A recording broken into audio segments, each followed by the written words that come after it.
So this is probably lecture 1 of 2 pertaining to the urinary system. So the urinary system, the gross structures of the urinary system consists normally of 2 kidneys, 2 ureters, 1 bladder, and 1 urethra.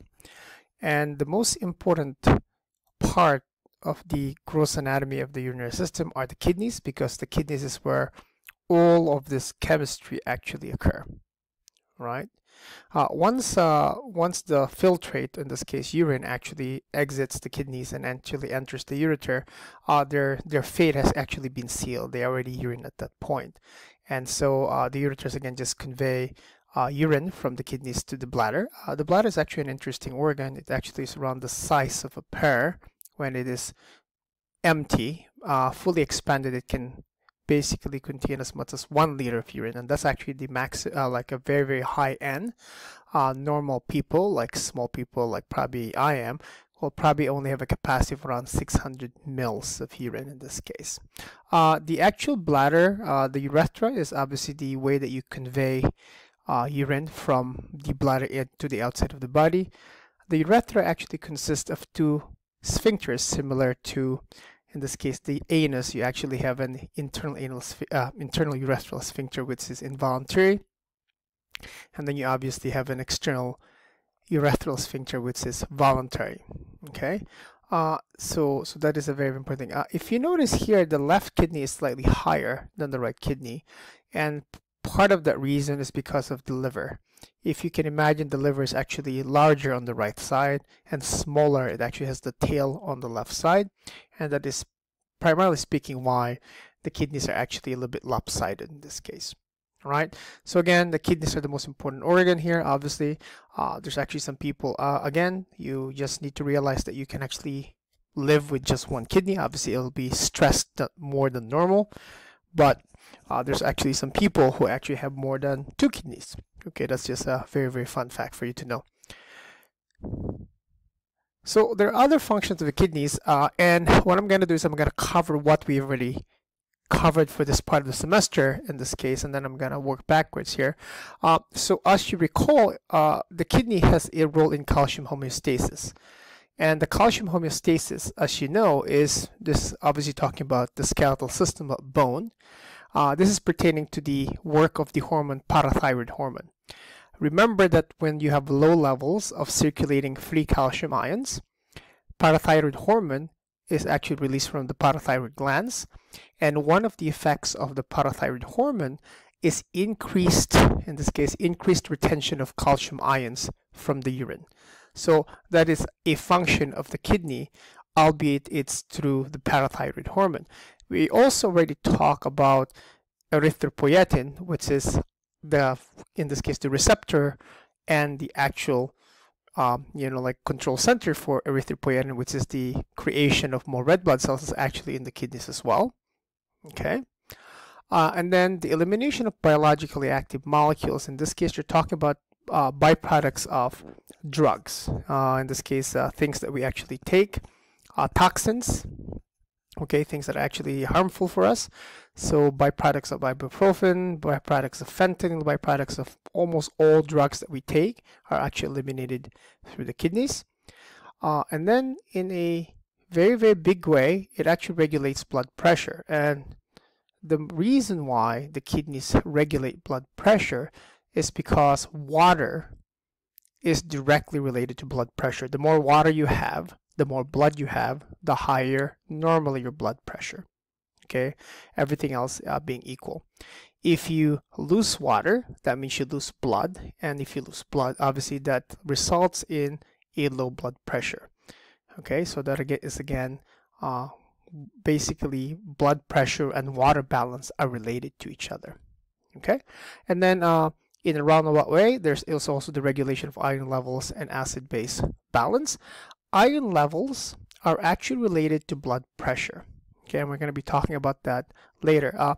What you will know pretty soon is that sodium and water are actually related to each other, and sodium and potassium are inverse related to each other. When you keep sodium, you actually get rid of potassium. When you keep potassium, you actually get rid of sodium, and vice versa. And acid-base balance, the main thing that we have to think about in terms of acid-base balance is actually the bicarbonate ion. Okay, and that ion plus the hydrogen ion. Okay, so those are controlled through the urinary system.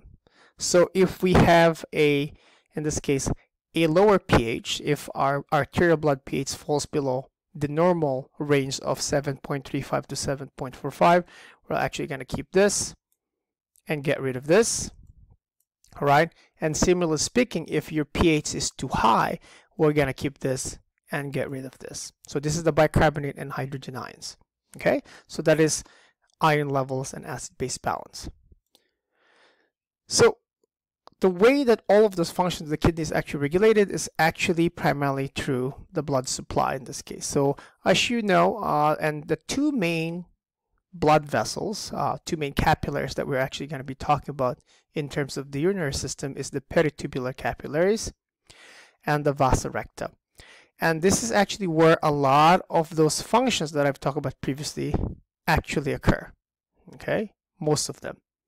But again, you make sure you understand how this vasculature actually works. But for our purposes in this class, the most important, okay, most important blood, in this case, capillary system that we're going to be talking about are these two. All right, so that's going to be so we're going to be talking about peritubular capillaries and vasa recta soon.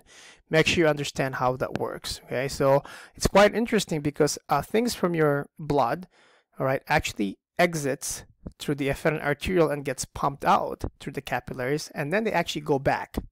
Most of them actually go back into the venous circulation, okay, through the peritubular capillaries again.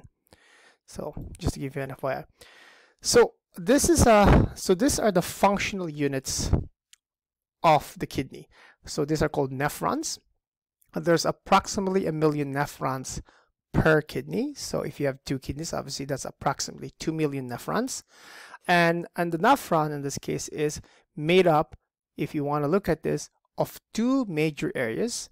Okay, 2 major components here. The renal corpuscle.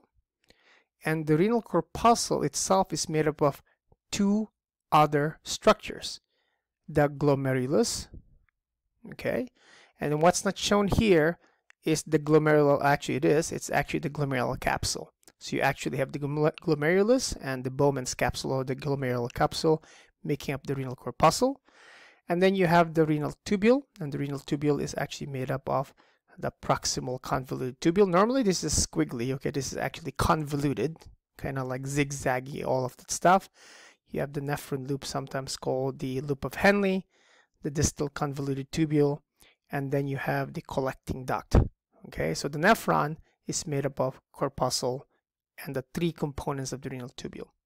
Okay, if you imagine how actual urine actually gets created is afferent arteriole, mean this is actually the input, and efferent arteriole is actually the output. So blood comes in through here, and most of the ionic and non-cellular components of blood actually gets pushed out because of the filtration pressure. So blood comes out, things exit, all right, and then obviously most of the cellular components of blood keep going through the efferent arteriole, but then water, ions, okay, some molecules, some nutrients actually exit, and then there's going to be movements of, and again, just remember that what is surrounding, there's a capillary system that surrounds this, and this, and those are the peritubular capillaries. So again, very, very important. So, and this is, you're probably going to see it again soon anyway. All right, and there's also a capillary system that surrounds the loop of Henle, and again, that's the vasa recta. Okay, and based on that, what actually happens during urine formation is, as things move from the blood into the filtrate, everything here is called the filtrate, by the way, not yet urine.